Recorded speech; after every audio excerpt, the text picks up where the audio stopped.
Michael, hi. Yo, Hey, hey. welcome everybody. You probably are used to seeing Loic here in this spot to kick us off, but I, Piper, am going to get us kicked off here, and we have a bunch of super cool announcements. So I'm going to give everybody a couple of quick seconds to join and kind of land here for a sec. Loic is here joining us in spirit, but I think he just had his second vaccination, so he is. We are wishing him wellness and feeling good. But I'm super stoked to introduce to you guys our special guest tonight, Michael Mechling.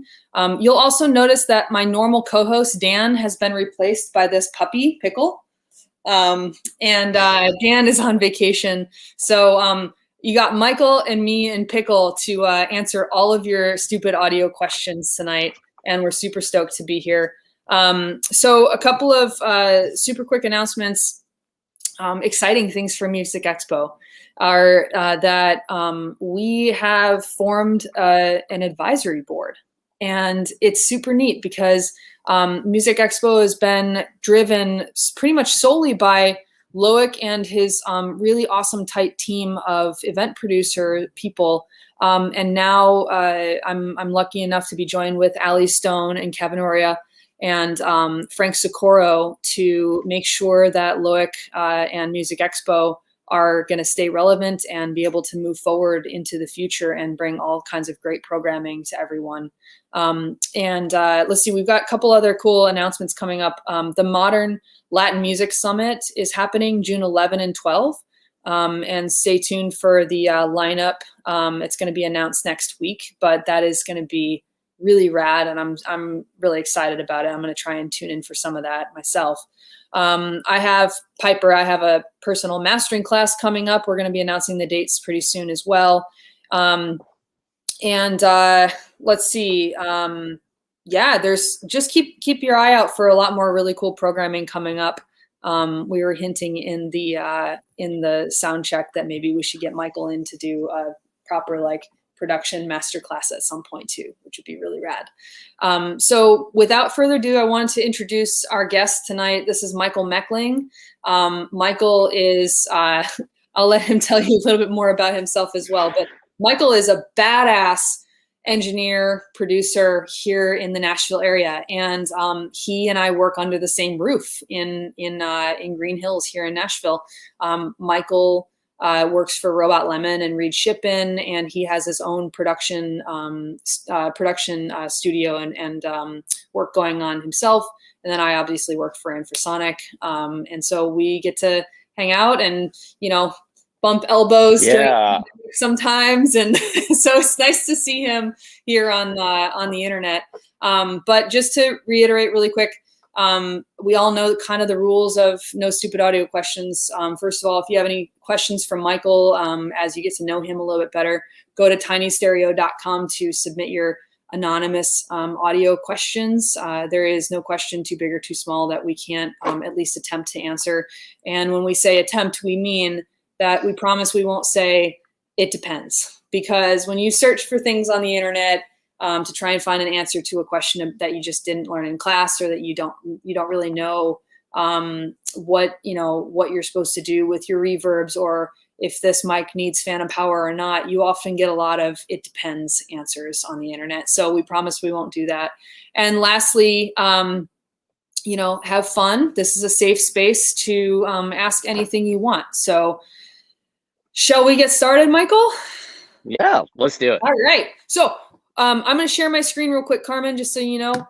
We got a ton of questions for Michael this week. Whole bunch. So can you guys see my screen here? I think that's the option to share the screen.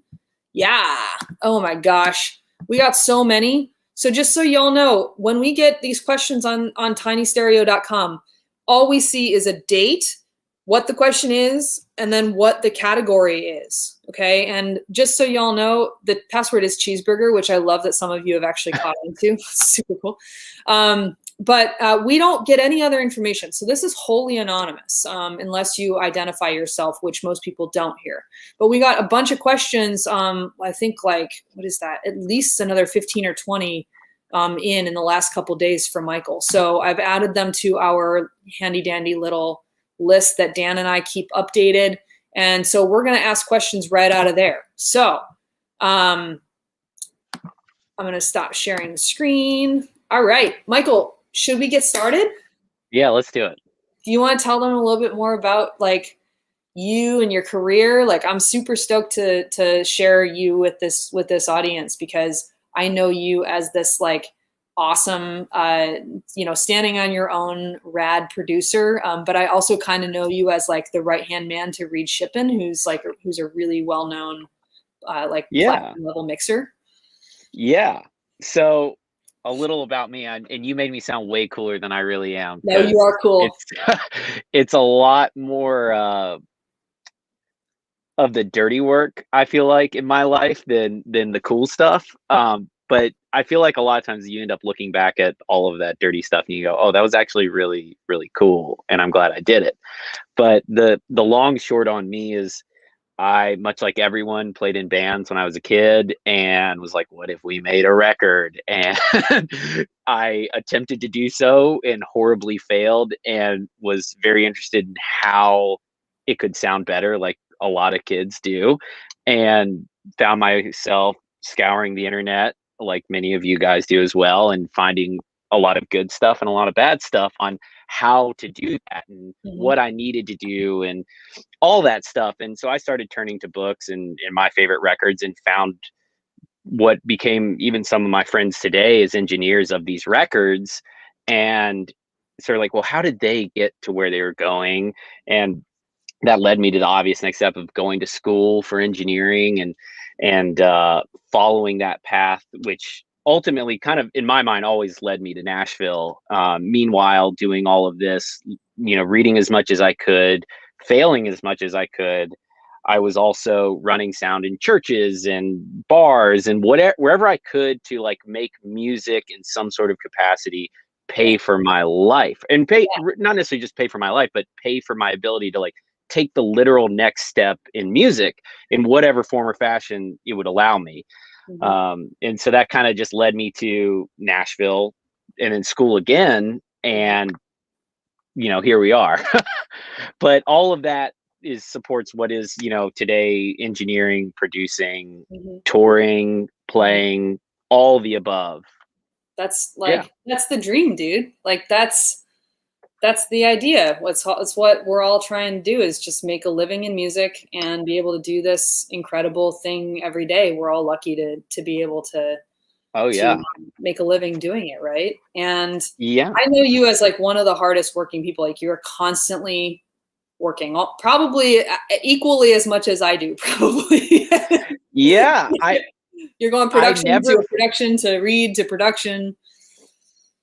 Yeah, I never feel like I'm actually busy, which is, I guess, a good thing, because then I don't really feel like I'm actually working. But I actually said this to my girlfriend earlier today. I was like, I'm trying to fit too much into my schedule. But even though while I'm doing each thing, like I was cutting a vocal before we hopped on here, and it never feels like work, because we're lucky. We get to listen to music or make music or do something tangential to that every day. And you're like, oh man, someone paid me to just put a microphone in front of their face for a few hours. And it's so silly, but it's a lot of fun. I always think about that. I'm like, wow, somebody paid me to do this. Like, do they actually know that I'm just three raccoons in a trench coat, like standing on each other's shoulders?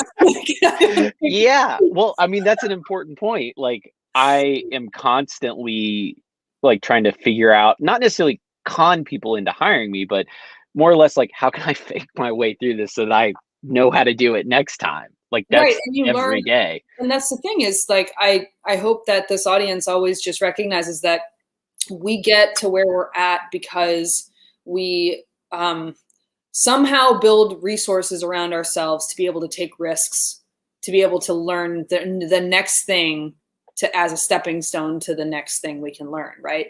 And that's really hard. It's hard to have that kind of confidence until you've kind of maybe fucked up a couple times, or until you feel like you've built enough of a resource around yourself to be able to take those risks. Yeah, and like the most important thing that you just said, in my opinion, was risk. It's always a risk, calculated or not. Moving to one of those magnet cities, whether that's LA, New York, Nashville, whatever, that's a huge risk.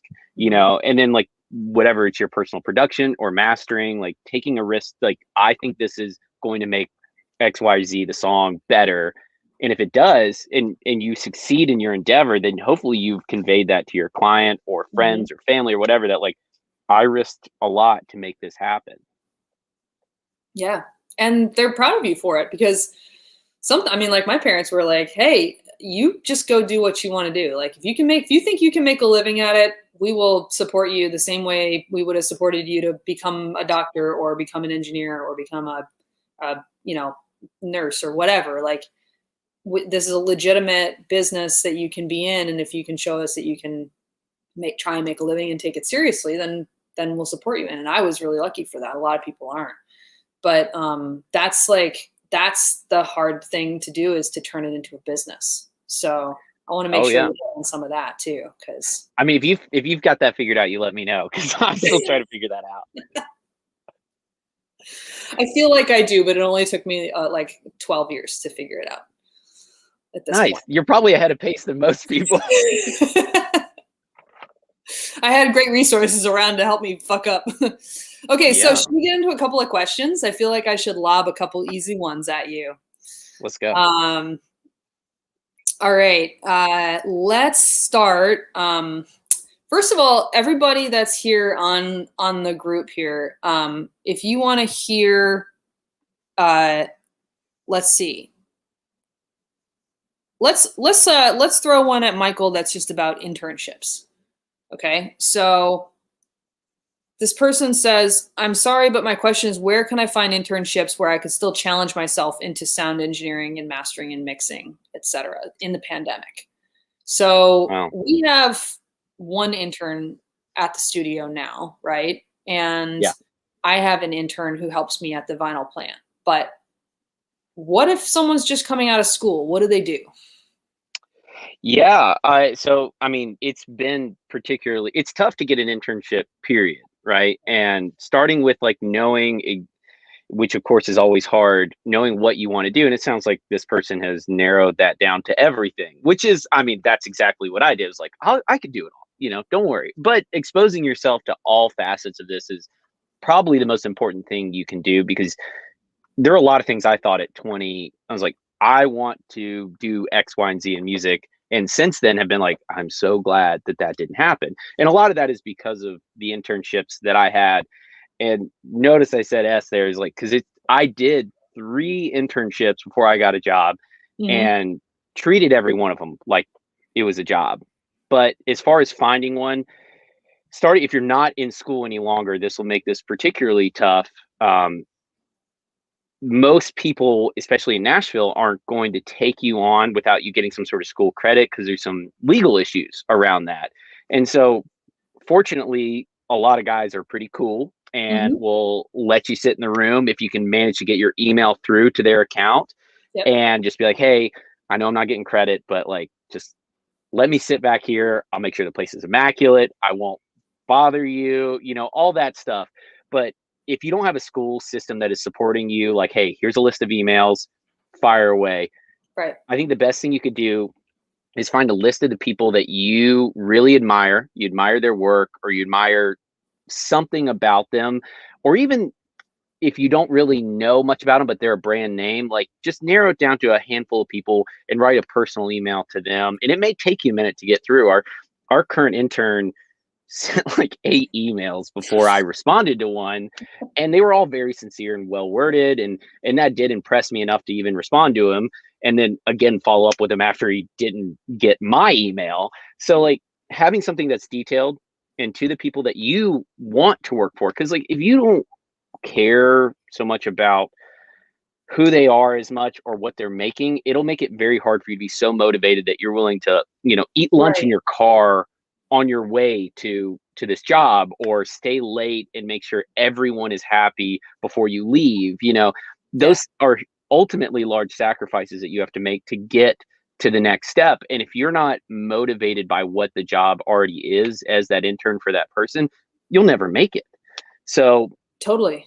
this is sort of around the same thing. But if you're at a school, I would say just find those people and figure out a way to get in touch with them via email, Instagram, social, somehow, and just be like, I just love what you're doing. Please let me come intern for you. Reed famously would say, just show up on their doorstep and just make them understand that you care a lot about who they are.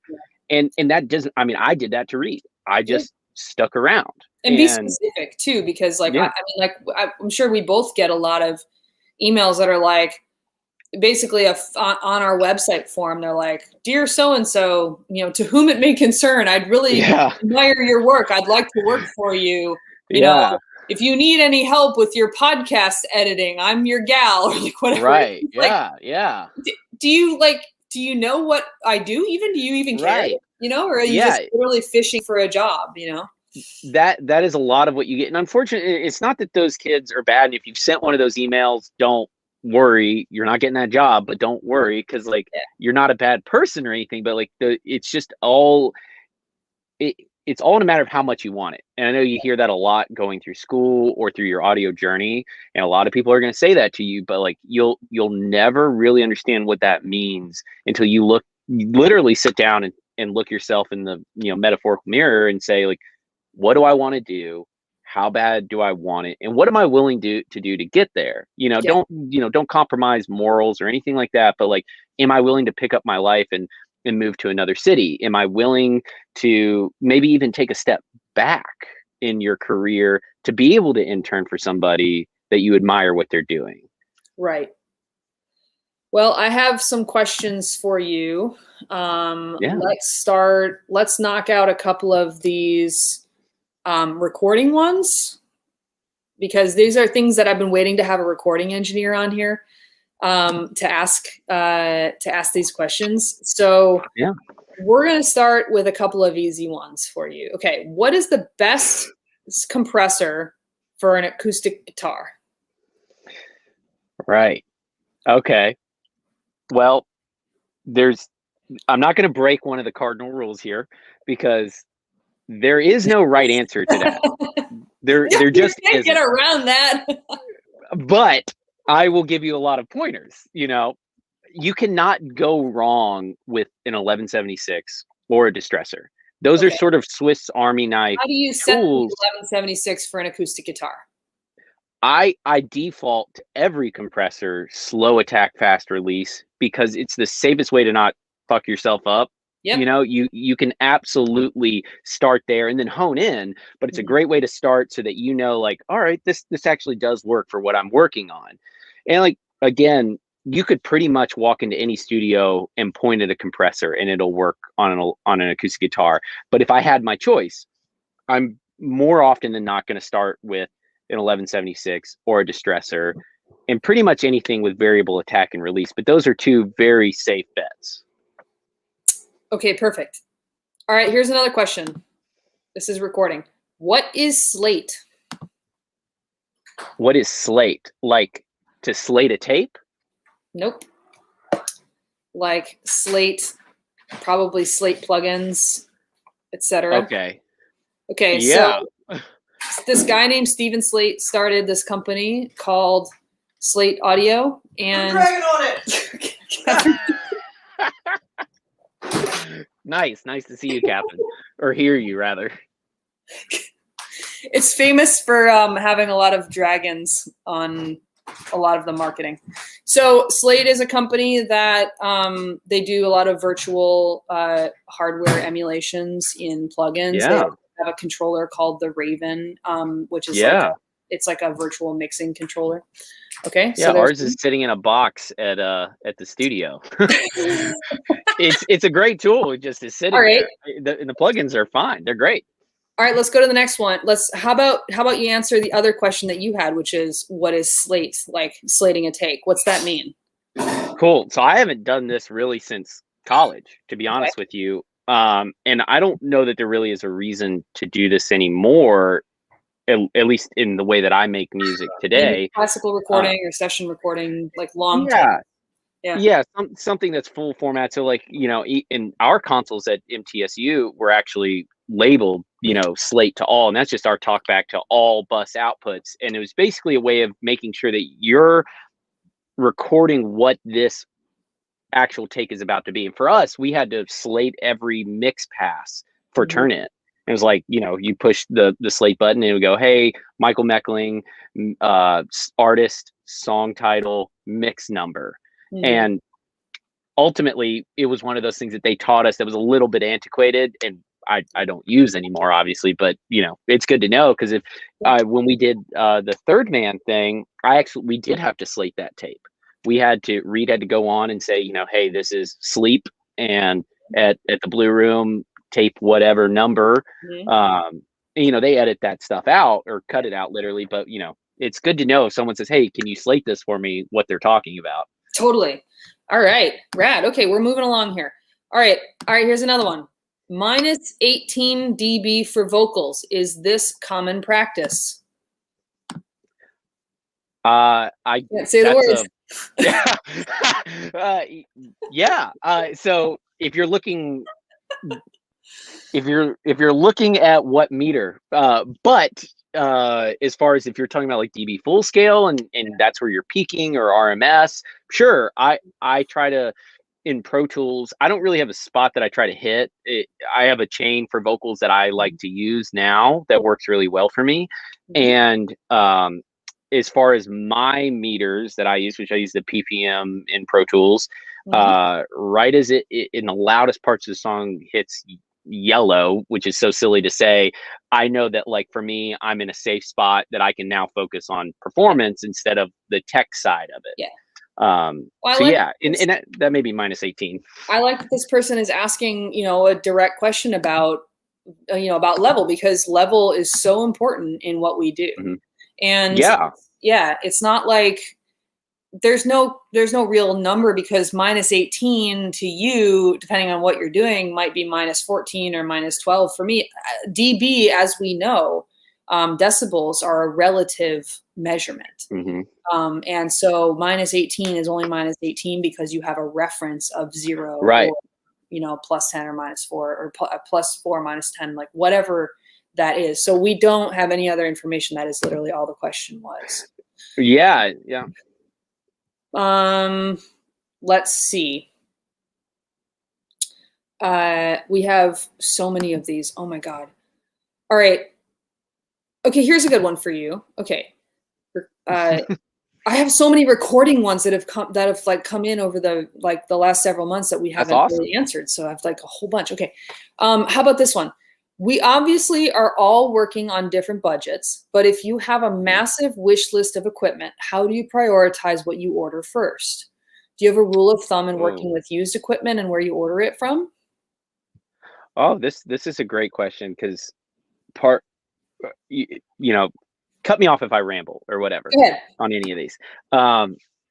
This is pretty funny, because like I, even through college, managed to offset some of like my cost of living by buying gear off the internet with what little money I had that I knew was undervalued, and reselling it.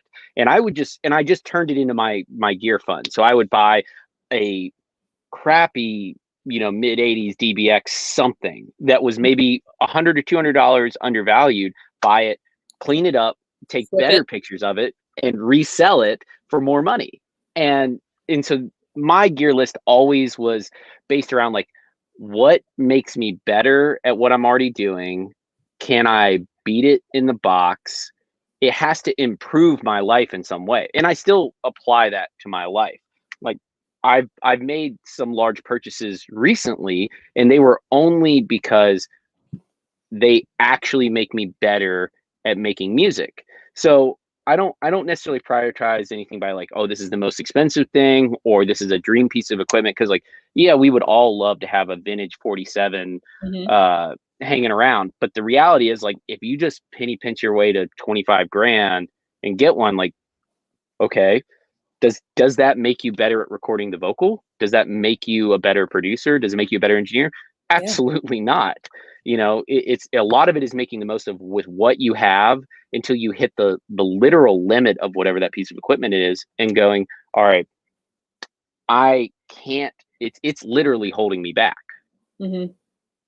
Well, okay, so here's the other part of that question, which was, do you have a rule of thumb in working with used equipment, and where do you order it from? So like, maybe they're asking like, do you like, at what point would you consider something like too old to use? And yeah. Where do you get your used equipment? I Craigslist and Reverb, and honestly, 99.9% of the stuff I buy is used. In fact, I've only bought one new piece of equipment in the last 2 or 3 years, and it was a microphone. And it's only because I couldn't get it used. What was it? Just didn't exist. It was my Mic Shop 48. I just got it, and I love it. I actually put it up with Catherine's 47 yesterday, and they both sound phenomenal, and I was very happy with my purchase. But outside of that, like, I look to Reverb, and I still do this from time to time, where I just, if I've got a minute, I'll scroll through something, and if I find something on there that I think is way undervalued, I will buy it. I'll take the risk, and not with the implication of like, oh, I'm going to use it. I'm more or less like, oh, this is an actual investment opportunity where I can money. You're an informed buyer and seller, and so you can get the most out of that transaction, right? Absolutely. And a big part of that is just knowing exactly what you're looking at. If you're looking on Reverb, which is the safest place to buy something as far as used equipment goes, because they have all sorts of guarantees. Just know exactly what you're buying. Know if someone's got a shady listing, just move on. Someone else will list a similar piece of equipment. Mm-hmm. Yeah. Well, I think that you clearly are well liked by Catherine because she let you borrow her. Yeah. All right, here's another one. This is also, well, this is related more to mixing, I guess. How many dBs below zero should the final mix be before handing it off to mastering? Well, really, that's a mastering question. Like, what do you like? Well, I can answer that question all day long, and they can hear me say it all day long, but they should hear a mixing engineer. Yeah. Turn around. So that's a great question, because I think there's a lot of misinformation that goes around about like how loud your mix should be. And the reality is there is no right answer, but there are safe answers, right? If you're using your ears the whole time and you're not clipping your digital input, if you're going out analog, or clipping your internal digital bus, and you're not hearing audible distortion that you don't want, then it could be zero. It could be minus 0.1. It doesn't matter, because as long as the song sounds good and what your mix represents to you and to your client, that's great. Because I've never had Piper master anything yet for me. That I'm sure it's coming, but any of the people I send to, whether it's Dan, who's usually on here, or Ted Jensen or Chris Geringer, any of those guys, they've never sent me a mix back going, hey man, this is just too loud. These people are pros. You pick a person that you trust to take your mix or song to the next level, to finish it off. And someone like Piper knows what she's doing and knows like, hey, I can handle this. No big deal. But if you want to target, there are plenty of targets out there, references that you can say, all right, I want to keep my stuff in here so I have headroom for myself. And that's also an important thing, knowing like what your limitations of your own equipment are. Like, I need to hover around minus 14 LUFS, whatever that means. If that's where you need to be, that's great. And also maybe have the conversation with the mastering engineer that you use. Say, hey, what do you like? Exactly. What works for you? And, I will always say, as I always do, just make sure it's not clipping. If it's too loud, I'll turn it down. If it's not loud enough, I'll turn it up. But I want you to make it sound the way you want it to sound, and just like, please don't clip it if you can help it on the mix. I can always clip your master, but I can't unclip your mix that easily. Yeah. All right, here's another one. All right, this is going to be a wild ride. You ready? I'm ready. All right. I'm getting a kind of flanging, combing artifact when recording vocals in my home studio. I have lots of legit acoustic treatment. I build and sell absorbers and bass traps. I have a condenser mic, a UA tube mic pre. The artifacts are in the track, not from plugins. I'm trying to be conscious of staying still while recording too. What could be the issue? It's sometimes subtle, but always annoying.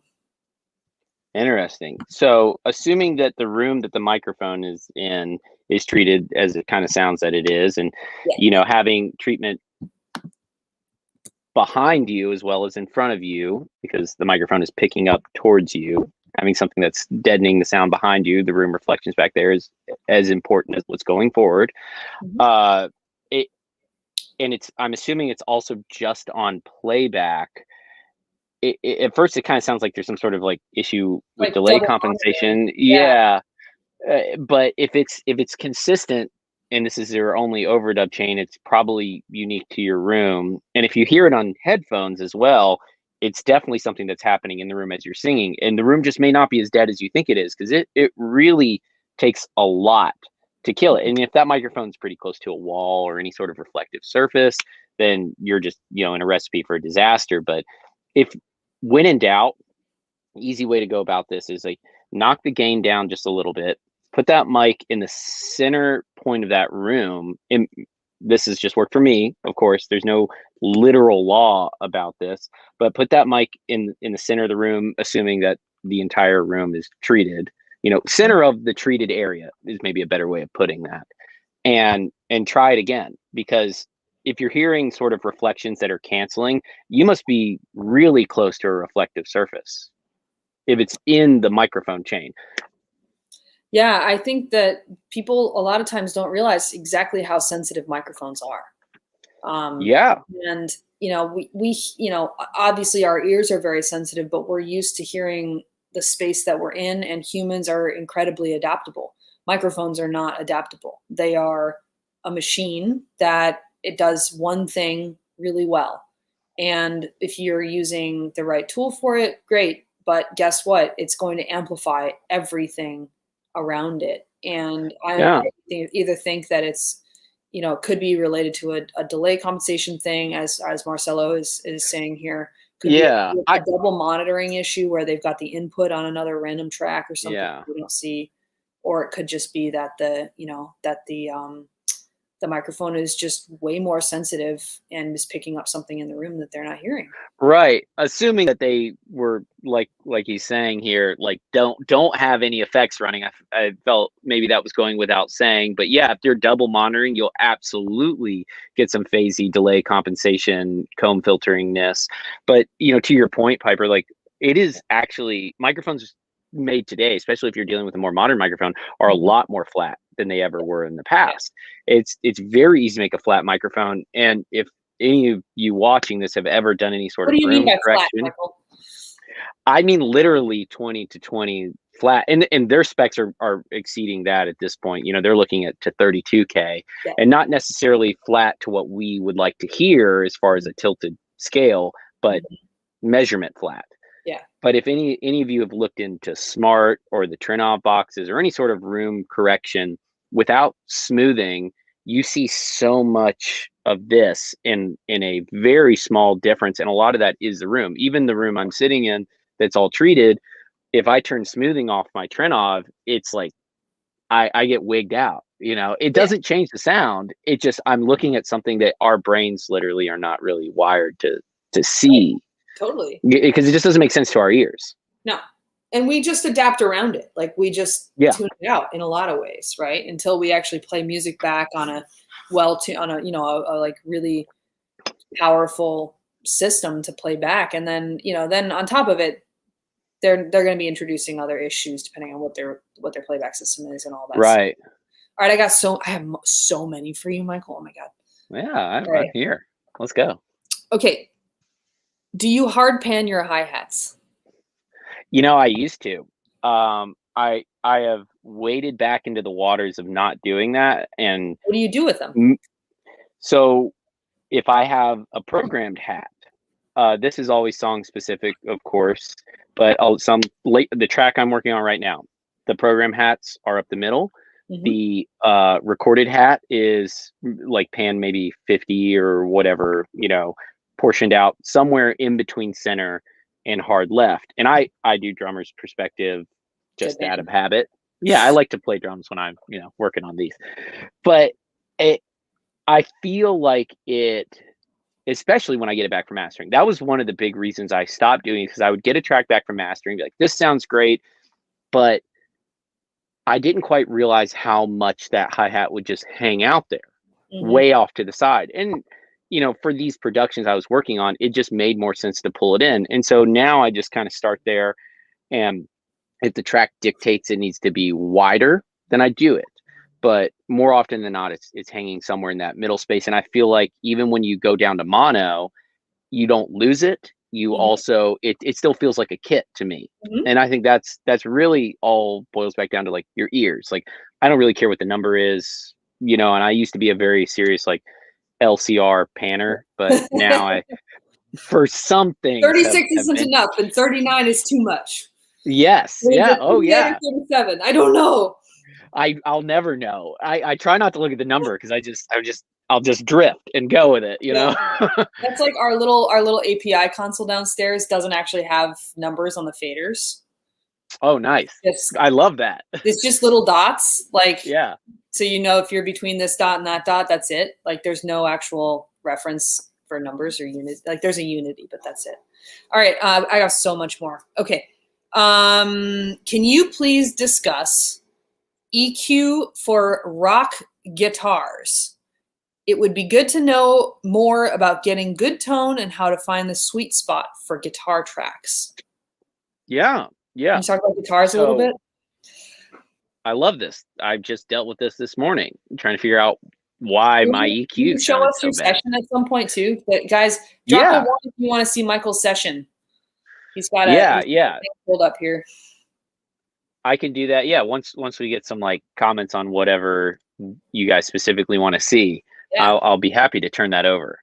But as far as guitars go, so it always starts with the player for me.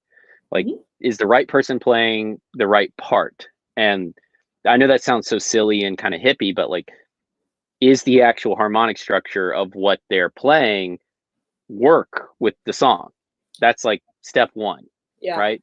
Step two being, I think a lot of people forget though, like when they're doing stuff in their bedroom, like they forget the fact that music is made in general in a collaboration, right?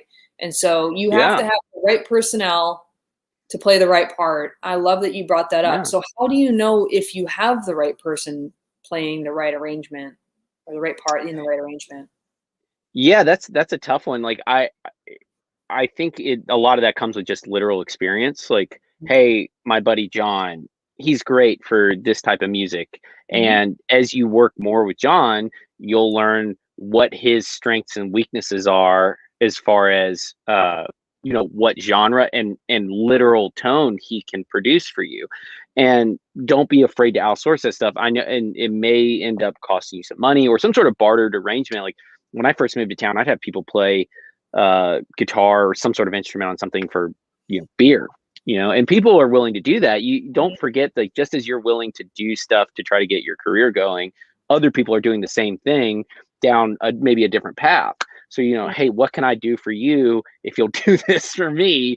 A lot of that is happening all at the same time for people, and it's really easy to forget that. But guitar especially, I really try to go out of my way, because for a lot of the music that I work on, it's very, very specific. And hiring the right person to do, like, I want Rob McNally, to do all the rhythm and basic tracking on this, because no one gets that big country thing better than he does, or whatever, and some of that comes with you just literally listening to records and going, who played this? Because I want that, right?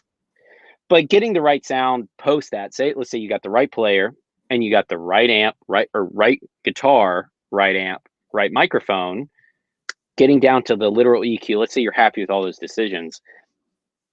I have always operated on the assumption, like, all right, let me start with the thing that's really not going to screw me up, and let creativity take over from there. And finding a good EQ that you really know and trust the decisions you're making on. For me, that's generally an SSL style EQ. I know that I can grab knobs, or mouse in this case, and push it around and believe what I'm seeing and hearing, and know, okay, all right, These guitars can be brighter, picking frequencies that I know have worked for me in the past to make them feel edgier, scooping things that just aren't needed, trusting your ears. A lot of that will just come with doing it over and over again. But as far as if you want just out of the box rock guitars, trust presets too. There's not, this is a little tangential, but I joked about this with our intern recently. It's like, for the longest time, and I was a victim of this as well, and I think a lot of people are, they wouldn't trust presets. Right. They just thought like, oh no, I can do it. If I'm going to be a real engineer, I've got to figure it out. And you're like, that's so silly now. Now that I say that out loud, it's just so silly. Shuffle through them. They're there. Why not use them? You know, if you find one, you're like, oh, I wouldn't have done that. And it sounds great. I have to confess that I was that person until I got asked I was too. presets. And then I was like, wow, it's really hard to make presets. I guess I should probably try and use these other ones that these other people have made, because like they actually spent time doing this. Like this must be useful somehow. And some of them are just weird. Like I remember when I interned for Vance, who's just immensely talented and very busy, some of his presets were just them getting it done. But yeah, I have used some of those presets where they were just getting it done because you put it on and it worked. It works, or it only requires a tiny little bit of tweaking, right? Yeah. Whereas if you start, you know, for me, like when I use FabFilter, for instance, like on a master, you know, I like on the compressor, for instance, if I start out with it completely flat, it's going to take me 10 minutes to try and dial in exactly the right size, or right sound. But I know that if I choose this specific mastering parallel punch preset, like I know exactly what I'm going to get, and I'm only going to have to tweak like 4 or 5 little things, and then I'm going to have this thing dialed in. And I think a lot of that is, a lot of the cool thing about presets is that it makes you not have to work so hard to find what you're looking for, and it gets you to your goal faster, and then you can pay attention to the other things that need fixing, right? Oh, you couldn't have said it better. Yeah, you couldn't have said it better, because I say this all the time. And I just have 2 tracks. Like, dude, hundreds of tracks. Oh yeah. I don't even know how you do it. Once you get to that point of like, I have to make this sound cool to my client immediately, presets are your best friend, because it's like, yeah, I can turn knobs, but like no one wants to be standing at the back of the room going, man, it's taking Michael a long time to get some sauce on this vocal. Like, you're not going to get hired again. You want to immediately make it sound like a record, and presets are such a fast way to do that. And it's like, no one's going to be like, oh, that sounded terrible and he left it there, or something like that, if you're just shuffling through them. Like, you just have to kind of trust your ability to listen to it and just shuffle through those things, and then tweak. Well, just like Piper said, just tweak. Make it work for you. Yeah, start somewhere, right? Like, oh my God, I love soup mixes. Like, to start, you know, I put the soup mix in, I add whatever liquid is that's needed, I put some protein in it, and like, boom, we have like. At first, I thought you were talking about some sort of form of music that I didn't know about. I was like, soup mixes. Yeah, I've made one of those, or you know, for some client along the way. Yes, my client was Stu. No, but it's the same idea, right? Like, if I need dinner made in 20 minutes, I'm not going to like spend all of my time chopping all the vegetables and finding all the spices and like going to the store 3 times, right? Like, I'm just going to. I mean, you follow a recipe. You know? Yeah. There's no better analogy to mixing, in my opinion, than like cooking food. You know, making a dinner or whatever. It's like, you don't follow things exactly. You may take a guide, your preset, and you adjust. Hey, I'm making it for 4 people or whatever, like less reverb, you know, that sort of thing. Yeah. Oh, I love it. Okay, I got more for you. All right, here we go. Here's another one. This is another kind of abstract thing. You ready? Yeah. How can you tell when a certain element of a song, like a kick or a bass, is too quiet or too loud? What tools can you use to gauge this? I mean, obviously, besides your ears. Yeah. So I have personally a handful of things that I use to tell if my kick is too loud. The bass is always a tough one, because like that's very song specific. Like, where's your bass live? Does it live beneath your kick drum? Does it live above your kick drum? if it's living above your kick drum, your ears are always going to be kind of the default. But I, until recently, relied really heavily on a meter on my DAC. I got rid of that, and it was really easy for me when I would just solo drums and bass, or whatever my bass elements are, and could look at that meter and go, all right, I'm a little bass heavy, or whatever, some variation of that, just based upon where it was at on the meter. And a lot of that comes with just doing it enough times and knowing your own equipment, knowing the limitations of that equipment, and going, all right, I can listen to something on Spotify or Apple Music or whatever and know, all right, this meter works, at this level on these sort of things. You have to kind of slide for yourself. Moving aside from that, I have my actual A to D converter where, again, soloing those elements, if I'm in the red on those, like, it's obviously too loud. Again, moving aside from your ears. And then the other thing is I check all my mixes on AirPods, and I have a little Bose speaker over here. And if the kick or the bass is too loud, it immediately goes into distortion. It just doesn't have enough woofer to make those sound accurate. So that's a really fast check for me, especially like early on in the song. Like, are those too loud? Nope. Great. Moving forward. Yeah. Awesome. Okay. Thank you for that, because I only get 2 channels for the most part. And it's really nice to hear that other people like have you have like a way of dealing with all of these individual elements, which are unique to me. I'm sure there's better ways too. Like, I'm just, I'm just some guy. You are a well-trained guy. How's that? Oh, here's an interesting one. What is your advice to someone who has multiple years of experience in live sound and wants to switch to studio work? Oh, that's great. That really hones right into like my skill set. So as far as just literally switching, like, I don't know that I'll ever, unless you end up engineering the Raconteurs record or Jack White's early stuff like Vance did, that you'll have this one-to-one transition. Yeah. The reality of today's world, much like Josh, I forget Josh's last name, but he's Little Big Town's front of house. And he ended up making the last 2 records.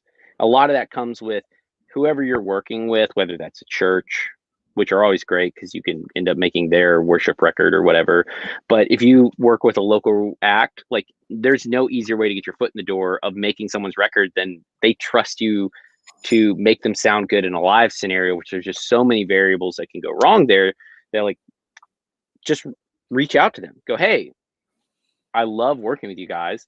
Yeah. Let me make the record. And so, the next logical step from there is like, your skill set doesn't necessarily translate one-to-one depending on what sort of live gig you're doing.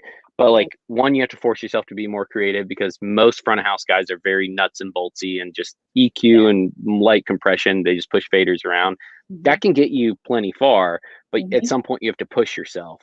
And as far as like going in to cut that band or whatever, pick a studio that you trust, maybe the assistant there, to like kind of help you out a little bit. Because if you're just a front of house guy or just a monitors guy or whatever, haven't spent a lot of time in a studio, you are not only relying on yourself to like get good sounds and make a good record or make a good song or whatever version of it, but if you don't have years of experience doing that, like, go somewhere who like somebody's going to help you out a little bit. Yeah, you don't always have to figure it out yourself, accept help. Yeah. I found that like I kind of bungled my way around the studio for a long. I mean, I did a lot of studio work before I became a mastering engineer, of course, and a lot of live recording and a lot of live sound. And I found that after I spent a couple of years regularly doing live sound, I was able to then in the studio get a better sound quicker, because I was sort of forced to do that in live sound. And I like stopped dithering back and forth between like, do I use this mic or this mic or this mic or this mic, this compressor or this compressor? It was sort of like, I kind of knew what I wanted. I knew what would probably get me there, and just connect the dots and go. And that's, that's sort of the ethos of live sound. And and a lot of it too is dealing with artists and learning how to deal with artists on stage if you know how to do that on stage and you can do that in the studio and translate that into like doing, making an artist really happy really quickly in the studio, the same way you can do that on stage. Like that's a skill that it's hard to learn that unless you have some time in live sound. Right? Yeah, I mean, my ears are certainly faster at identifying problems, and a little more attuned 100% because of all the live work I do. Because there's just no time for you to second guess things. You can't solo things in a way that you're kind of used to. You can certainly in headphones, but the troubleshooting skills and the speed that is required to do those jobs at a professional level just only make you better at your studio gig. So yeah, I mean, I couldn't have said it better than what you just said, but yeah. I definitely go into like cutting drums. I did cut drums Monday. Yeah, we forget about the artists sometimes, like, oh yeah, make sure that they're happy and taken care of. 100%. So you're going to do drums on Monday, you said? Oh no, so I cut drums Monday for this act that I was able to do it in an hour and a half because I have had to get drum sounds in 10 minutes my entire life. Yeah. You have if you get to fortunate to open up for somebody on whatever tour, you don't really get a sound check. No, you may get a line check. Yeah. You have the first song to make sure that your drums and vocal are working on a line array, and that ends up forcing you into a sort of skill set that like allows you that when you go into the studio to be, all right, these tools work. I can get my nuts and bolts going really, really fast. Yeah. And now I can have my flavor, sprinkled out across a couple different microphones, doing things different ways. Yeah. It's if y'all ever have a chance to spend some time on, learning live sound or learning how to like actually get a really good sound really quickly, and also dealing with a room and artists and schedule and things broken or maybe missing, like that's the best kind of training for a studio you can possibly get. So nothing better. Nothing better. All right, I got another one for you here. Go for it. We'll do a couple more here, and then we'll take a couple questions maybe from the group here. In a seemingly limitless sea of plugins, this person should be a poet. But with a limited budget, how do you recommend finding quality mixing plugins? I'm looking for a good, non-biased, endorsed promoters way to narrow down the field without trying every demo under the sun. Yeah, that's a great question, because many of us find ourselves, especially when you start to have other producers send you stuff to mix, you find yourself with loads and loads and loads of plugins, because you'll get a song in that has a plugin on it and you have to use it, or you have to demo it at least. And to be fair, most plugins made, especially in the last couple of years, all sound great. They all work. And you'll find yourself being like, yeah, I could use that. I might as well buy it or whatever. I would say that start with your stock plugins, because they all sound great. There are no bad mixing plugins. No one's making a poor mixing plugin because all these companies want to make money. And so they have to make the best thing that they can make. Yeah. And so if you've reached the limitation of your EQ, maybe just do a quick search on the internet, which I know sounds very silly, but like, what are the most used plugins, or find out like, how do you like to EQ something? Do you like to look at it like it's a console? Do you want an emulation? A lot of that has to do with just asking yourself, because none of these plugins are bad, and don't buy 9 of them. Buy one, use it till the wheels fall off, and then buy another one. Yeah. Because you don't need 35 EQ plugins. You may need a handful that are different types of EQ, like a passive style EQ, an active style EQ. You may have an API, have a parametric, and have a pull tech, and you could do everything with that, because a lot of the records we love were done with one EQ. That's right. 86 channels of no SSL. EQ. Yeah. Or maybe no EQ. Yeah. Okay, here's another good one. Is it okay if I re-record the guitar parts that are sloppy from a client's performance on my own? Absolutely. Do it. because they're not gonna know unless you just did a terrible job matching the tone that it's a new guitar part. If you play the same part with better tone, cleaner, more in time, they're only gonna go, holy crap, you made my guitar sound so good. Do it. I'm all about that too. I'm just like, what's best for the project? Always. Yeah.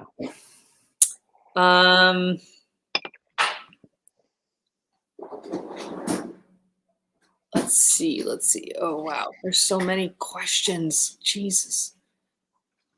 Fire away. Hold on. I got some more recording ones here. Okay. Is a subwoofer necessary for mixing? No. Agreed. I just added one, and I changed back to my Pro X because of that, but you don't need one. Yeah. Okay, here's a good one. If you are mixing one song of an entire album, how do you know how to mix it if you don't know the rest of the mix's sounds? Yeah, that's totally irrelevant to you. Mix it the way that you want to mix it, or the way that you should mix it based upon your relationship with the client. And they hired you to do this song. Yeah, like it just, don't even worry about what the other people are doing. That's ultimately the mastering engineer's problem if the vocals come in all sort of weirdly in different places, and the producer or artist made this decision to have different mixers, and so the best thing you can do is serve the song and serve the client the best of your ability. Totally. Okay, last question, then let's take a couple from the audience. Okay, last question. What do you mix first? That's a good one. I'm guessing like when you open a session for the first time. Yeah. What element do I start with? A lot of people start with drums, and I used to do that a lot. Mm-hmm. If it's something I didn't track or produce or wasn't involved with at all, I generally will start with the drums, assuming that it's a band oriented thing. If it's, a very heavy pop thing, then I may start with the bass. Or vocals if it's a large vocal arrangement. But more often than not, I was involved with some portion of it, whether I cut the drums exclusively or just the vocal. So I know enough of the track that I can start with one of those core band elements and get those positioned, and then move on from there. And a lot of times the next step is just dictated on what type of song it is. Yeah. Right on. Well, okay. Let's take a couple questions from the audience. It might take us a second because there's a bit of a delay here on our little comments. Sure. Anybody have any specific questions? Let's see. All right. Where do we find Piper Payne presets? I've got a bunch in all over Waves. Do you really? Yeah. Well, really? I didn't know that. Which ones? I'm gonna start using them. The TG Mastering one, a lot of the new Renaissance stuff that's out. Okay. And there may or may not be a new one coming out soon. Ooh, be excited.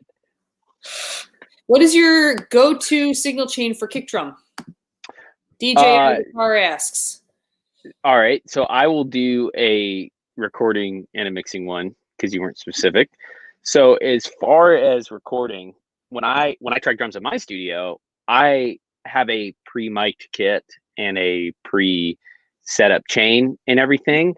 It is really easy for me to walk in a room and have a D12, a sub, a FET 47 or something like that on the kick drum, bust down to one channel, and more often than not, I'll use a 560 EQ or some sort of graphic, but usually 560 into a 160 DBX compressor. VCA I could, is fine with.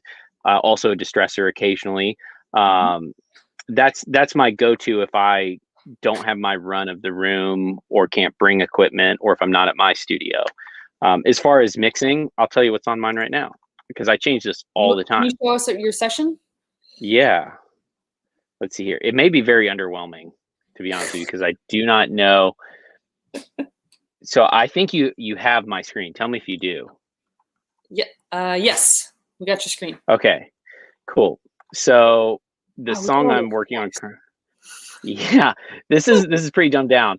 So this kick, this is something I tracked, produced, as well as am mixing, and so the actual drum kit is unfortunately dumbed down a little bit because I'm doing quite a bit with samples, Okay. but that doesn't diminish what the drum kit needed to sound like. The overhead still had to be really good. The actual acoustic kit still needed to sound really good. You're not just like capturing waves so that you can replace them later. I'm doing a lot of supplementation. So I'm using this drum leveler plugin just to like, it's effectively a gate, but also transient designer as well. It's not only gating it, but it's also pushing up what I really want to hear. It's a wild plugin. It can do so much more than I'm using it for. It's kind of silly. I'm literally doing nothing here. I'm just running it through the plugin, mostly because I'm a big fan of.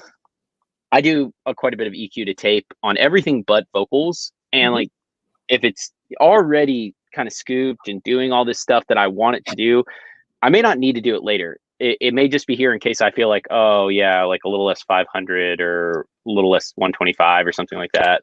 But right now it's just going through it. Here's a case where I haven't used this plugin in a long time, and I literally just pulled up a preset and was like, yeah, that's fine. I made a few tweaks and rolled with it.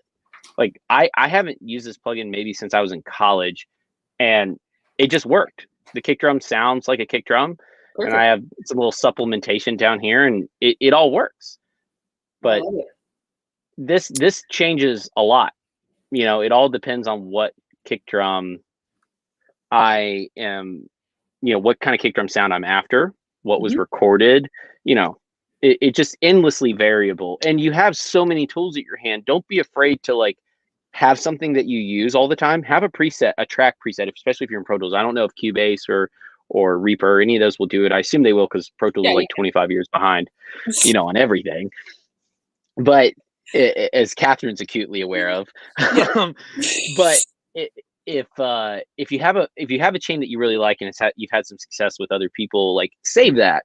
Yeah. Try it whenever you can't. Like push yourself to be creative, and if it's just not working, go to your reliable and move forward, because like you don't want to be bogged down on whether or not this kick drum is cool or the plugins you're using are cool, because it just doesn't matter. Like what matters is like, does it help you move forward and does it serve the song? Right. Okay. Oh my God, we got so many that came in here. Okay. When tracking, okay, Deep State asks, hey guys, good to see you. When tracking, do you compress on input? How much gain reduction do you shoot for? I guess it depends. Yeah, so I almost said the word. Yeah, you did. It is go ahead. Yeah, so it does D-word on the source, right? Okay, let's like, talk. Okay, I'll ask you which source. Okay, so on a snare drum. So, you know, as I've gotten a little older, a little more seasoned, I do less total gain reduction than I used to. My ears are sharper. I am getting better players, better sources, better microphones on whatever it is. And so for the kick drum, for example, I'm busting down a couple different microphones to it, and at the loudest portion, which they're almost always the same, I'm really after super consistent performances. It may only be doing a handful of dB, and the same thing with snare drum, particularly snare drum. That's such a people always talk about the vocal. I feel way more comfortable recording a vocal than a snare drum. Snare drum is so hard to get right, in my opinion. And like I can throw stuff at it all day long, and different snare drums, different microphones. And I do that just to be creative with myself. You get bored doing the same microphone and same chain or whatever.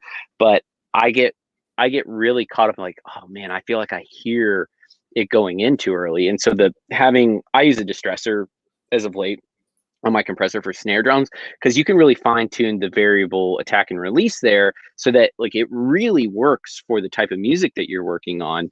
And so I honestly, for that, once I get the sounds and we've kind of like agreed that like this is the direction, I don't really look at how much it's doing. It may be doing 4 or 5. I try to tell myself, oh, it's only doing like 2, but it may be doing more. Wow. It's also just like, it could be anything, I love that you said that vocals were less scary to you than snare drums, because I feel the same. Yeah. Okay, here's let's see. There is a good question here I'm trying to find. Okay, Ryan Solitario, Ryan Solitario asks, in multi-mic, we're actually one up higher here. In multi-mic recordings, how do you check and fix phase problems in the mixing stage? Yeah, okay. Well, in the mixing stage, that's for me, especially with guitars, are most often the thing I'm getting multi-mic'd. I mean, the drums are obvious, but I'll start with drums and I'll go to guitars. How about that? Okay. So drums, I approach them, especially if I didn't track them, the same way I would if I was recording them. I'll pull up the overheads, and then I'll push it. I'll just make sure they actually sound correct left to right. Whatever perspective they are, doesn't matter, but make sure like one side isn't out of phase with the other, which you'd be surprised how often that'll happen. And it's not necessarily the fault of the engineer, maybe a fault of some sort of processing that happened upon file delivery. Not that you can't trust Dropbox or something like that. It's like maybe they had a plugin on that just did something. You just got to check, right? Check your sources. And I go through my normal like drum setup. I'll clean up toms, so that kind of eliminates them from being a problem. I immediately will push up kick and snare and just listen. Like, did my low end disappear? Working your way through that, just making sure that things aren't just actually canceling in your ears before you start throwing processing at them and trying to get them to sound cool. Like, just make sure you're in a good spot. And then moving on to guitars, that's really easy. I just throw a trim plugin on and flip the phase. I don't really do like other like EQs or something like that like have other elements to their delay compensation, because I've noticed, like, especially with Fab Filter, if I flip the phase on there, it's not actually flipping it correctly. Like it is flipping it, but it's flipping it delayed, right? And so like if you do the trim plugin, there's basically no delay compensation needed. You can flip it and just know if those sources are out of phase, right, or really out of polarity. And this matters because like you're dealing with a ton of different little sounds all coming at different times. And the reason, the reason we even check this stuff is to make sure that the recording or the mix ends up as full and dynamic and punchy and everything else that we love about recordings, that are phase coherent and just technically right. I'm gonna ask you 2 more questions. All right. One is from Lisa McKenzie. Hey, Ray. I could talk for hours and ad nauseum about that Nick Jonas record. So thanks, Ray. I know it's silly. Raylan is our manager at Infrasonic, and she is also one of the most badass up and coming mastering engineers. And I just adore her. My personal life coach. She is everyone's personal life coach. I hate to break it to you, but you're personal. All right, I'm going to ask you this question from Lisa, and then we're going to ask you a question from Santiago, and then we're going to go over to the Discord. Okay? So, Lisa, I'm really new to production. Why do people use more than one reverb on a track, and what do you need to consider when choosing reverbs? Do you use delay instead of reverb sometimes? Thanks. Wow, Lisa, that is such a advanced question for someone who's new. I don't believe you. No, I use multiple reverbs all the time, especially different elements. Whether I'm producing it or mixing it or some combination of the two, I'm always trying to figure out like what space do all elements need to live in? Do they need to live in separate spaces? Is no reverb the right move? And again, some of that comes with just having like experience with that type of music, or what your vision is for the song, and trusting your actual thought process. Like, man, this one setting on the 480 is like the right thing for this vocal. And for me personally, there are just reverbs all over my tracks, just doing different things, different times, uncorrelated. directly on tracks, some bus returns, and that is combination effort of me being lazy, also me just being like, this guitar just needs to be washed out or something like that, and I just put it right on the track. Doesn't really matter, and I just type in whichever one I thought of whenever I heard that guitar. It doesn't really matter. But a lot of times, especially for a vocal, I use delay more than reverb, because the time component is a lot easier for you to predict what it's going to sound like, and also a lot easier for your ear to kind of digest what's going on. I find that a lot more useful and a lot less cloudy than reverbs. I learned this crazy trick from Bob, which was basically, and I don't know, maybe it's not crazy, was to basically break up your reverb engines into 2 or 3 sometimes different reverbs on a specific track or specific bus track, whatever. And one was to only handle the early reflections, and then the other one was to only handle the tail, so like after the early reflections. Sure, yeah. So you would sculpt the beginning, like thicker part of the reverb, and then you'd sculpt the end tail of the reverb, and like deal with your low pass filter and everything on it too. And that, when he taught me that, I was just like, my whole world opened up, because I was just like, yeah, shit, like your reverb can really make or break your mix. Yeah, I mean, it is the sauce that you're pouring on to these elements, and I totally agree with the fact that like a poor reverb could probably break a track. I definitely am not as maybe studious to that. Like, I just totally follow my heart, which is maybe not what everyone wants to hear, but like I am always in an effort, because I stay more production brained than technical brained. I'm always after what like makes the song better, because at the end of the day, not a single person on planet Earth cares if it's a good mix or even really a good master.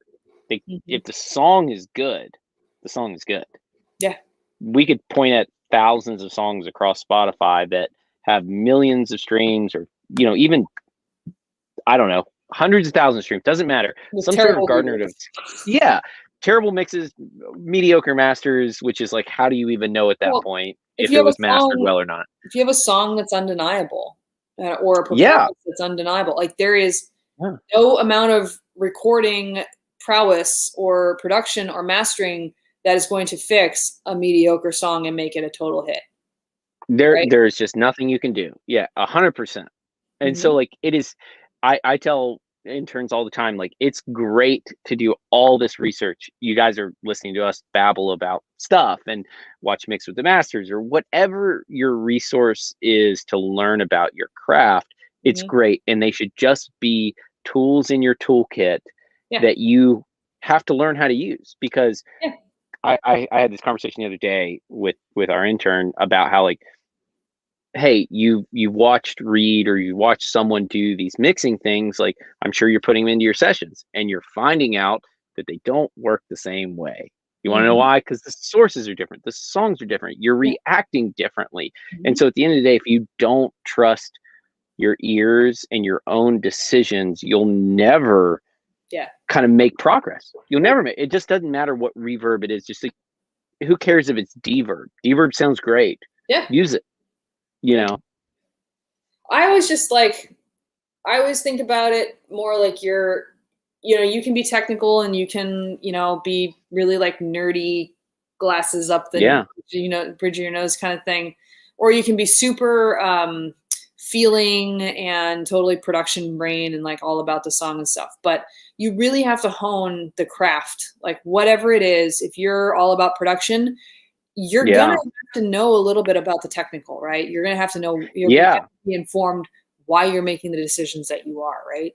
And informed. That's the correct word across both directions. Is like, you have to be informed of whatever it is you want to do. Like, if I'm hearing this sort of weird distortion, I have to be informed on how to track that down and what to do to correct it. Because if you just push stuff around all day long, you'll never go anywhere. But no matter what lane you're in, you need to be informed of the other side. Maybe not an expert, but at least informed.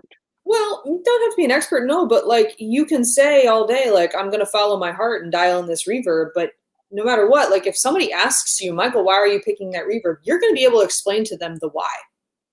Like you're Yeah, going to know enough about it to say, I'm doing it because X, Y, Z.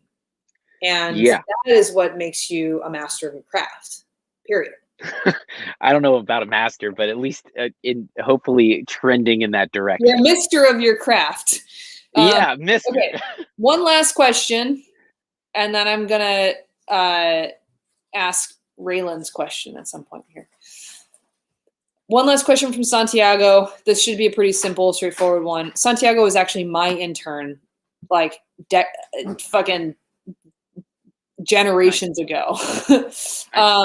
Michael, what do you think about master bus processing? Do you mix through master bus processing, or do you apply the processing, some processing at the end? Nice. Yeah, I absolutely mix through it. I change stuff too, but I have a mix bus chain, an analog mix bus chain that I work through whenever the song calls for it. Sometimes I do stuff all in the box. Sometimes I break stuff out. I just recently went through the process. The most terrifying thing you could ever do as a mixer, decide to radically change this thing that you are reliant upon, especially for recalls. I just went through and reorganized it, added some pieces, removed some pieces, and I started mix through it. And for me, I look at it as like, it's a sonic profile that I really like. It works for everything that I work on, and it helps me get going quicker.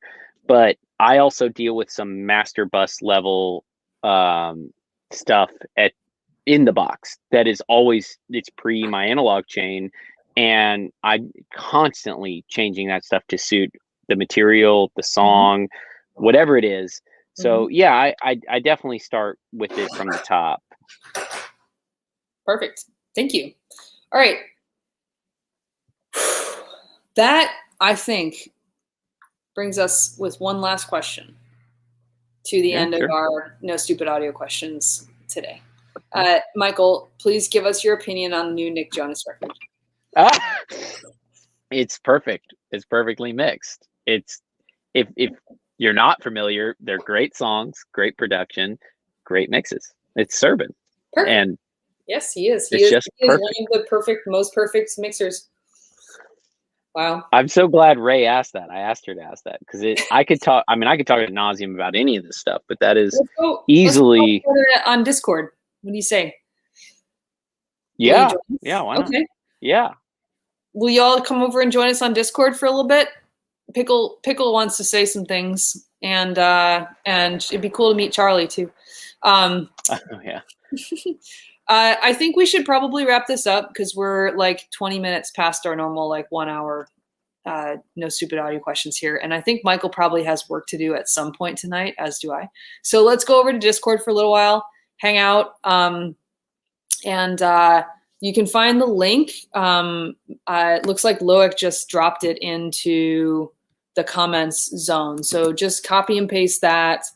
And we'll see you guys over there in just a couple minutes. Everybody down to come visit us on Discord for a little bit.